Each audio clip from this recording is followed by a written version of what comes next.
Hey everybody, welcome back. I am bored. COVID has made me bored, and today we are playing Seal Team Flix.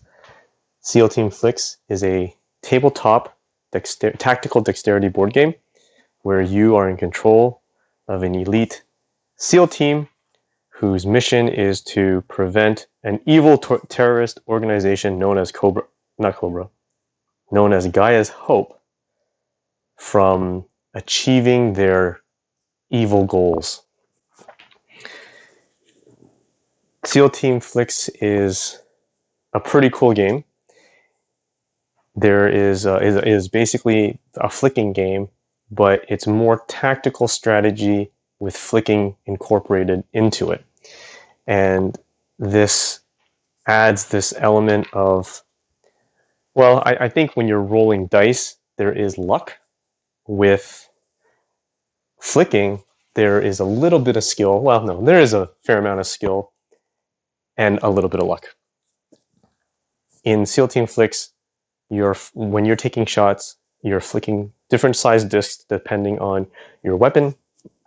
If it strikes your target, it's considered a hit. And if you haven't noticed and you look at this board, you will see that the boards have walls.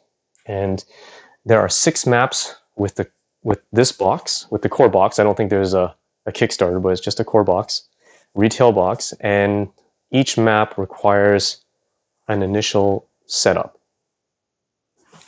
And that setup is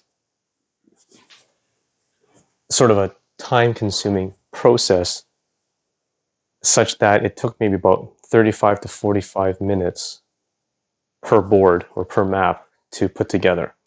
Once you put it together, and in this situation I've glued the walls on so they're nice and sturdy, you don't have to do it again. So that initial one-time investment to set things up pays off because now you've got walls where you can bank your shots, you can do trick shots if you're really good at it, and it makes this game quite enjoyable. When you are playing a mission, there's 2 ways to play. You can play sort of a skirmish mode where you choose a map, choose a mission out of the 17 missions in the book, and you can play it. It's fun, or you can link them together in a 7-mission campaign. And it's really cool. I think the campaign layout is really cool. And you have a success or failure, and all your successes will carry you through the campaign in a certain direction. And if at any point you fail a mission, it doesn't mean that the game is over. You can proceed to another mission. It's a different mission, and depending on how many times you fail, it could end your campaign. So it's not like sort of a one chance to do a success ruins your campaign if you fail it. So there's a little bit of variety and replayability. Those 7 missions that you take, I don't know what the permutation is, but I can guess at least 10 different games out of this campaign. Once you have the map set up, every mission has a particular map. You choose the map, you'll set up the board, which you see in front of you, where you have doors. Green doors are regular doors that you can do a free action to open them. Red doors are electronically locked doors, and it takes an action to pick those locks. And the concept behind picking locks is actually really cool. The crates that you see is covered terrain, and those are randomly generated at the beginning. You'll have sentries that are defaulted in a particular area on the map. And sentries, their mission is to defend the area that they're in, and they never leave that area. You have Tango Patrols, which are the guys that move around. They move towards noise, they move towards your seals and basically fire back at you, and so do the sentries. And you also have, depending on the mission, masterminds or hostages that are on the board. Every mission has a different primary and secondary objective. A success is when you complete the primary. Partial success is usually when you do half of the primary and you complete the secondary, and a failure is when you're unable to do any of those. On your turn, your seals have 2 actions, and there are a variety of costed actions, a variety of free actions. Every time you if you decide to shoot as one of your actions, you create noise.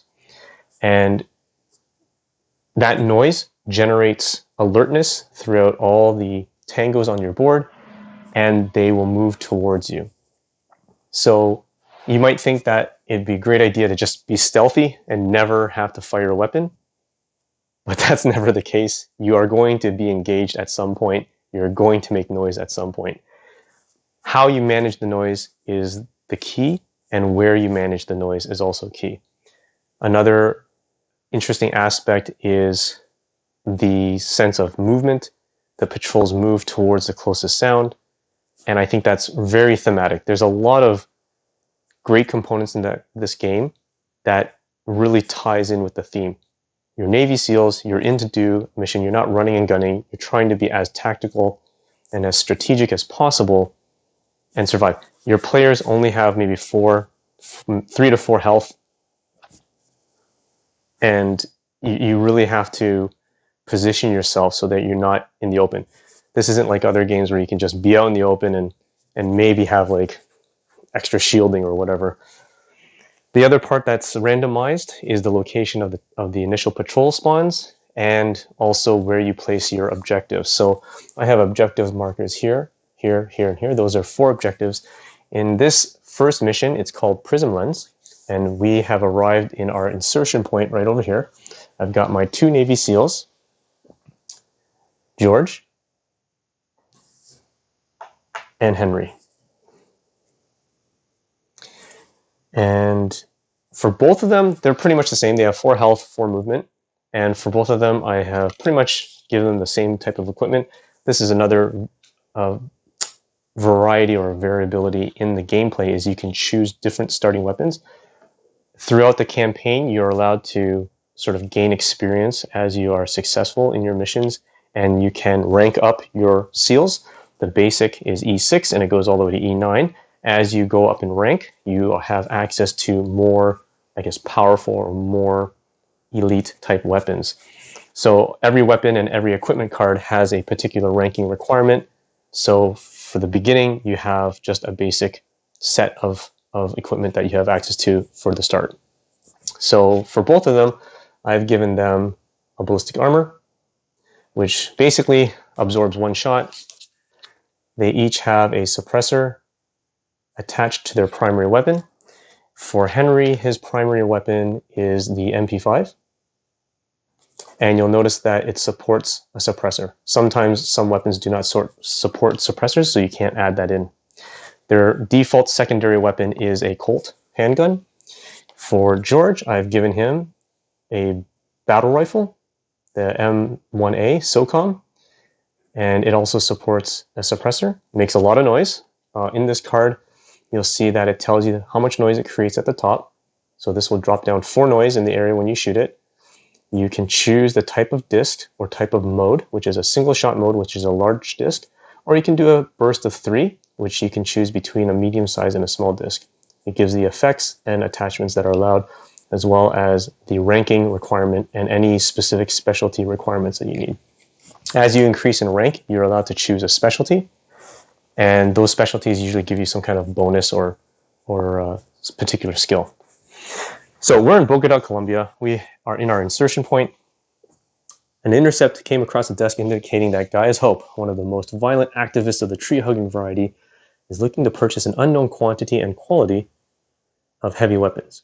We have no more intel on hand other than a potential time and place for a meeting between Gaia's Hope and financiers. Your orders are to infiltrate an office building being used as a command and control center by the organization and gather hard evidence linking this group to terrorism. Be advised, there may be a hostage. I'm playing this on the veteran level. There are 3 levels: rookie, veteran, and operator. Veteran is sort of the middle. We have 15 rounds, and it's kept by this round tracker. We have our Tango pool of 6, and we have 4 objectives out on the board: a hard drive, dossier, photos, and a potential surprise Tango. Our primary objective is to recover all the evidence, which is the hard drive and the dossier. A secondary objective, if we are able to achieve it, is to recover the photos. So we are going to start this mission. And the first thing we're going to do is we are going to use Henry. Henry is at a locked door with a digit pad of 4. We don't know what's inside. So the moment we open this door, we could possibly expose ourselves. Now, between the objective and Henry, I think the line of sight is there. It does cross. So we would be running a risk, and there is also the sentry here, but does not have line of sight. So I think what we're going to do is I think we'll first move George into position. We get 2 actions per seal turn. 1, 2. So we're going to move him there, and he's not going to do anything else. So we're going to flip over his seal action token to indicate that he's done his actions.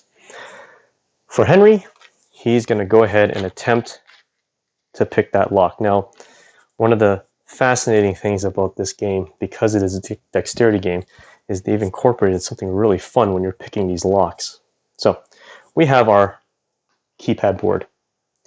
And this keypad board, we have 4 digits, and we'll roll a dice, a 10-sided dice, to determine what numbers are on the keypad that we have to pick. So we have 7, we have an 8, and we have a 1. So 1, 4, 7, 8 is the keypad combo. And on veteran difficulty, we are allowed to use these large yellow discs. And the objective is to flick and knock all the blue discs off of this keypad within the outside of this red boundary and clear it completely for a successful bypass of this electronic lock. If we fail, then we drop a sound. Okay, here we go. 1, I get 3 chances. 2, 3. So this one is off. It's not touching the red line, so I have successfully cleared this lock. If this was still touching the red line, it would be a fail, and I would be dropping sound into the area that Henry's in. So once we've picked that lock, we can flip this door over to its unlocked side. We can choose to open it as a free action, or we can just leave it as is. Now, I think I'm going to just open the door. So I'm going to open this door. When I open this door as a free action, Henry still has 1 more action. I can use this target arrow to draw a line of fire. Now, the sentry does not have line of fire or line of sight. I can see this objective. This objective is the hard drive, thank goodness. So now I have a choice to make. I can take a shot and try to take out the sentry, or the sentry does not have line of sight, I can wait there for the next turn, because George right now has taken his turn and he has no more actions. Now, if we take a look at the patrol path, during the patrol movement stage, they will be moving. And let's see, this guy will be moving into here. This one will be moving here. This one will be moving to 11, which is back to 1 over here. Sorry, back to 1. So I think what we'll do is we're just going to have Henry stop there. So this is one of the tactical aspects of Seal Team Flix, is you don't always have to take your action. Sometimes it's best not to do anything to avoid drawing attention to yourselves or putting yourselves in a bad spot. So once we're done, if there were any sounds on the board with an unbroken path to a sentry, they would be on alert. There's no sound on the board. We're so quiet right now. And all our patrols, they are in an unaware state. They're not alert because there's no sound on the board. So they will be moving in their normal patrol path. So this one is going to move in here. Every patrol path color space is numbered, so you know exactly where to move, which I like. It makes it very easy. So we've got our patrols moving, and we would enter the phase where we'd spawn any additional patrol tangos, and we don't because we have no sound on the board. Right now, we're keeping things nice and silent. If this was sort of like Metal Gear Solid, it'd be really cool. In some aspects, it's like that, but most of the time, you are going to get engaged with the tangos. If there's any patrol tangos in line of sight or have line of sight of seals, they would attack. And right now, there are no seals or tangos that have line of sight of a seal. So they don't take cover, they don't attack. We're going to check our victory conditions. We haven't done anything yet, so we're going to move our time tracker down one round. We're at round 14. So now Henry and George can now do something. So I think the first thing we're going to do is we're going to go ahead and have Henry shoot that sentry. So he's going to use his Colt. I'm pretty confident that I can get him. And the Colt only makes one sound. And we're going to put a sound token in this area that Henry is in. And we're going to try to shoot. So I got the sentry. So the sentry's out. After every action, you do a reaction check. A reaction check is if there is a tango that has line of sight of you, they will fire back right away. Again, very thematic, makes sense in terms of the gameplay. So that was Henry's first action, and now he's going to move. He can move 4 spaces. 1, 2, 3, 4. As soon as I get adjacent to the objective, I collect it as a free action. So that's the end of Henry's turn. Now we've got sound on the board, so we know that there is going to be some tangos coming, and more than likely this patrol will be moving into this area. So Henry could be in a little bit of a pickle, and I think what will happen is this patrol will be moving into this spot, and we'll have line of sight of Henry. So it's okay. It is what it is at this point. I don't think George can do anything here to help out his friend. No, we might be able to. So George is going to move. 1, 2, 3, 4. That's his first move. We do a reaction check. No tangos have line of sight. The next thing I do is I'm going to shoot. So George has his battle rifle, which makes a ton of noise, which will lay down 3 noise in this area. But he gets 3 shots. So the first shot, and I get to use this corner arrow for line of sight, is to take out the sentry. And my next shot, I'm going to try to bank it to get that patrol. That's 1. And my last shot, I think I skipped it and I hit him. So he's dead. There we go. So there's an example of being able to use the walls.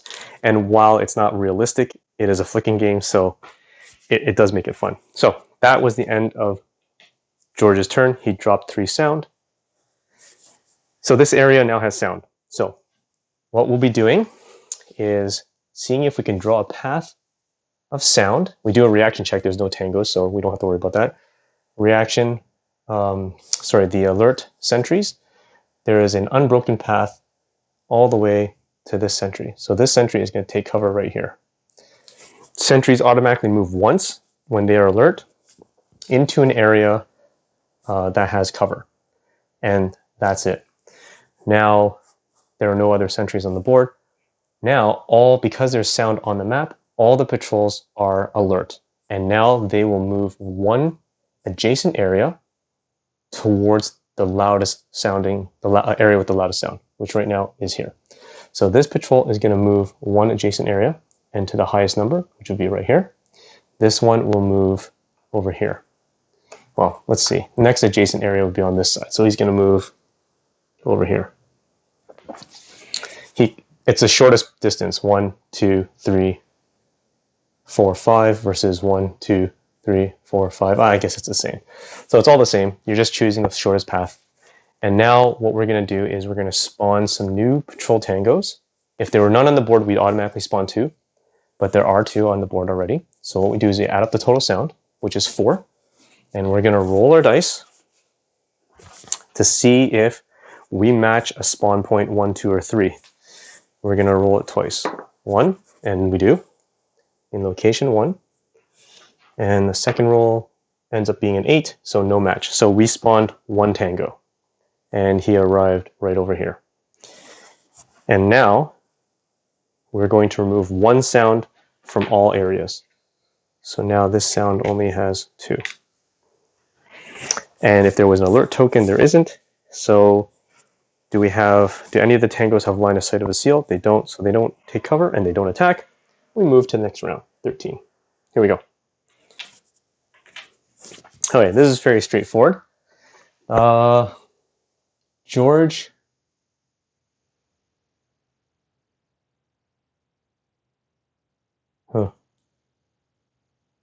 George is in a pickle because this guy is going to move into this area next to get to this sound. And he won't be in George's path. This one will move into here. So I think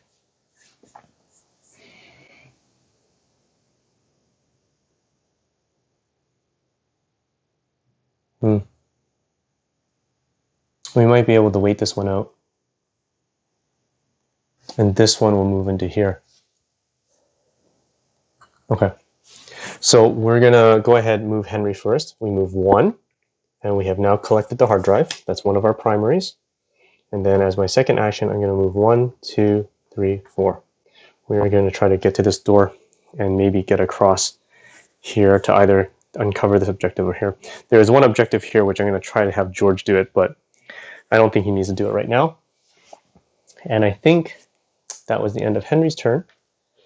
Now George,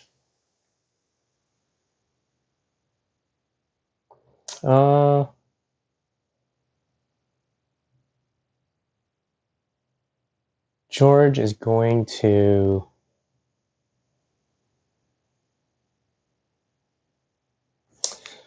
one, two, three, four. 1, 2, 3, 4. He'd be out in the open, so that's no good for him. But what he can do is he can go 1, 2, 3, 4, open the door, and then he can see what's in there. So we're going to do that. We're going to go 1, 2, 3, 4 as a free action. We open this door. The moment we open it, it uncovers this objective, and it is the dossier. Okay, so he has one action left. If we go inside, it's not good because this patrol will be moving in here on that next turn. But we don't want George sitting in the open, so as his last action, we're going to move him right here at this corner. And that ends his turn. So alert sentries stay in place. Now we move all the patrols. This patrol does not have line of sight of George, so he's going to move into the next adjacent space, ignoring walls.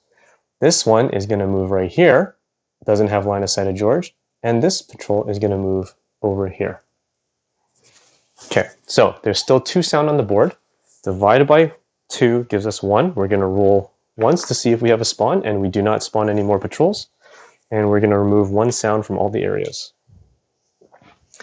We check to see if tangos have line of sight of seals to take cover. They don't, and they don't fire. So we are now in round 12. And George and Henry now have an opportunity. So,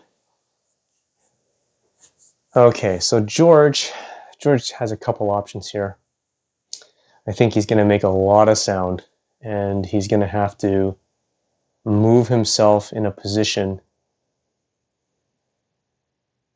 that keeps him safe. Okay, so George is going to take a shot. We are going to use our battle rifle. We're going to be dropping 3 sound in here because we definitely want to get that dossier. And I am able to shoot from this attack arrow. And I got him. So this one's dead. That's 1. My second shot, I can line it up right here.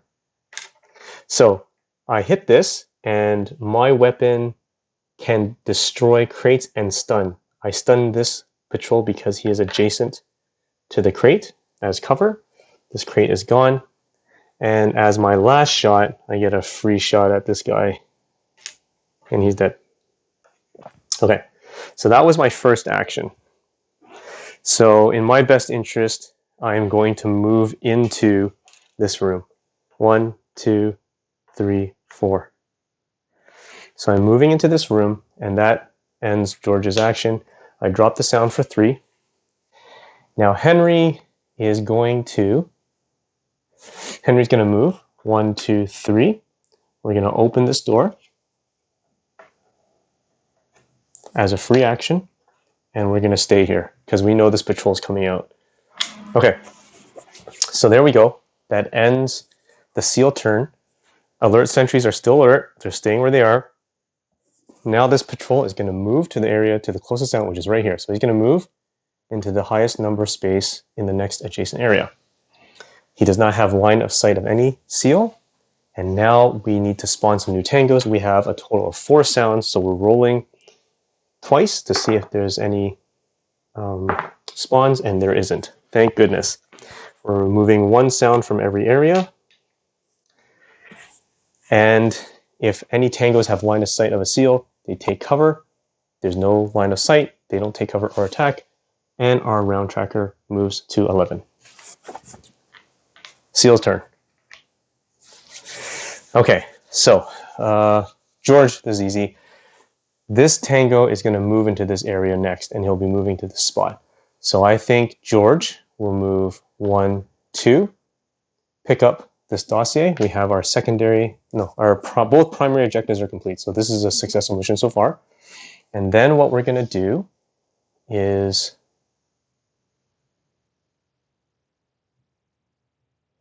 we'll move George 1, 2, 3. We're going to move him right here. And that's the end of George's turn.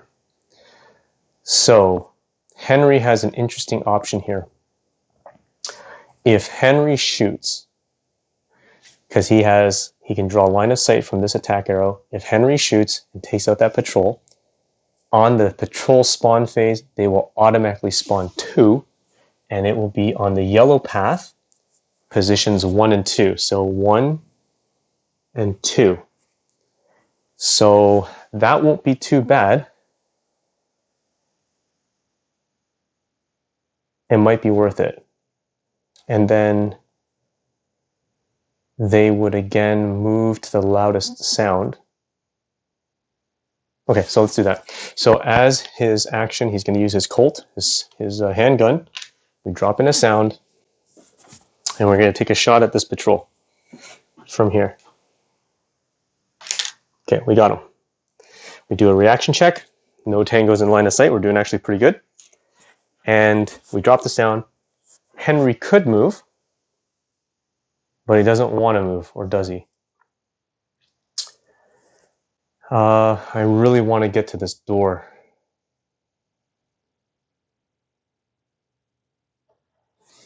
Or should he stay?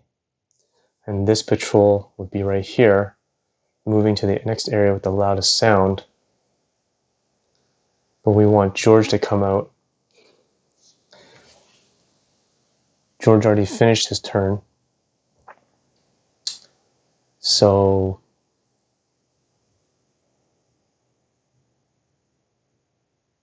no, let's go.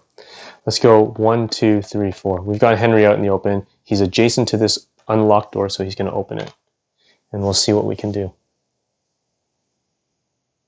Okay, so that ends Henry's turn. So now alert sentries stay where they are. We have no patrols to move. So the tango pool is empty, and we're going to spawn 1 here and 1 here. And we have a total sound of 3, which means we roll twice to see if any spawns. And we do. We have an additional spawn in position 3. And that's it. Okay, so we're going to remove 1 sound from each area. No alert tokens. And tangos do not have any line of sight of our seals, so they don't take cover or take any action shots. So now we move the round tracker to 10. So now it's our turn again. I think we know that the loudest sound is here right now. This patrol will move here.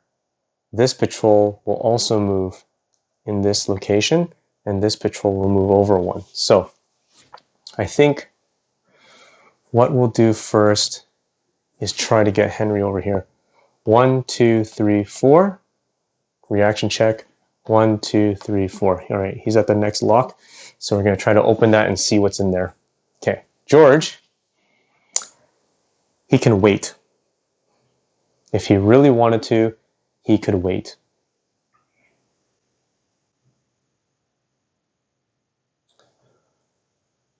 And I think he will. So Henry took his turn. George is going to wait. So again, this is a tactical decision. as to not draw more fire. Now, technically, I can move George right here in position and kill this patrol, but I don't think it's really worth it, because what will happen is it'll expose him. He would have to move 1, 2, 3, 4, but he'll still be in line of sight. So, or move back inside. That would be another option, is to move back inside. But I don't want to create any more noise than has to be. So George is going to stay. We're done. So now we're looking at the board. Sentries stay where they are. We're moving the patrols one adjacent area closest to the closest sound, which is 1. And right here. Now, this Tango, maybe that wasn't smart. Maybe we'll move George here. Okay. So, because that Tango may have had line of sight, but I don't think he did. So George is going to, we'll just say George moved there. Either way, he didn't have line of sight, but just to be on the safe side. And this one is going to move over into this area. So we have 1 sound on the board, so we roll once and no additional spawns. We remove sound from all the areas, 1 sound from all the areas. And Tangos have no line of sight of a seal, so they don't take cover and they don't attack. So we're in the next round, round 9. Okay. First things first, we are going to... So what happens next is, in the next phase, if we have no sound, this one will be moving here and he will have line of sight of George. This one will be moving back to 1 and this one will be moving into here. Now, if we get George in this position right here, he will be able to shoot that particular one. All right, let's see what Henry does. Henry's going to pick a lock. Henry's going to pick a lock first. So we're going to go ahead and pick this lock pad, which has 5 digits. And we're going to see what those digits are. Here we go. We have a 6. We have a 2. We have a 9. We have another 9, which stacks on top. And a 3. All right, I really hope I can do this one. When they stack on top of each other, it makes it really hard. Okay, here we go. Those 2 are touching. 2, 3. Oh, we'll say that they're off. Okay, so. Okay, sorry about that. I had a short pause. We have successfully picked this lock. And that means Henry has unlocked this door and he will just go ahead and he's going to open it. So he has opened this door. Because he's at this attack arrow, he has line of sight of this, and it is a perfect. It's the photos. That's great. That's his first action. So next he's going to move in. 1, 2, 3, 4. And we pick this up. We have now successfully completed all our objectives.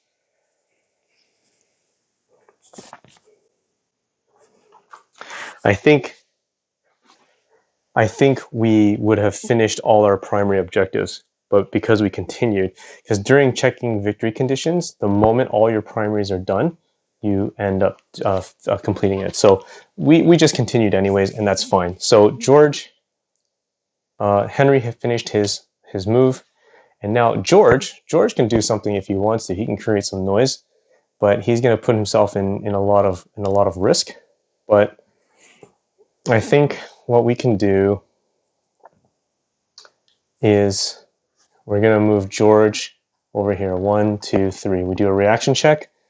No reaction. That's the end of George.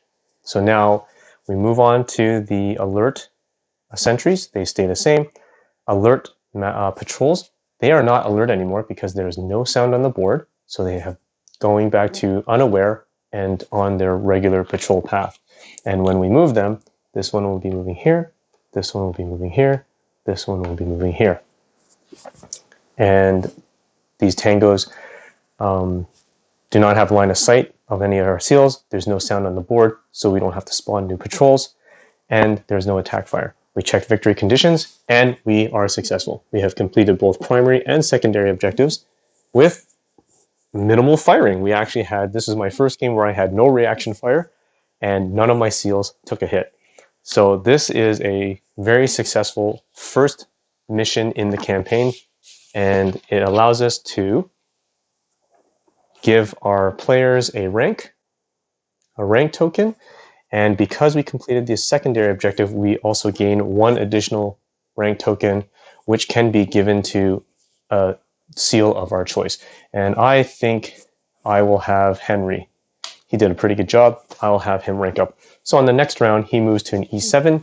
He will be able to choose a specialization and opens him up to some additional equipment. Until the next round, we will be moving on to mission 2A, which is Ice Reach. So that should be something very interesting, and looking forward to it. Until next time, stay bored.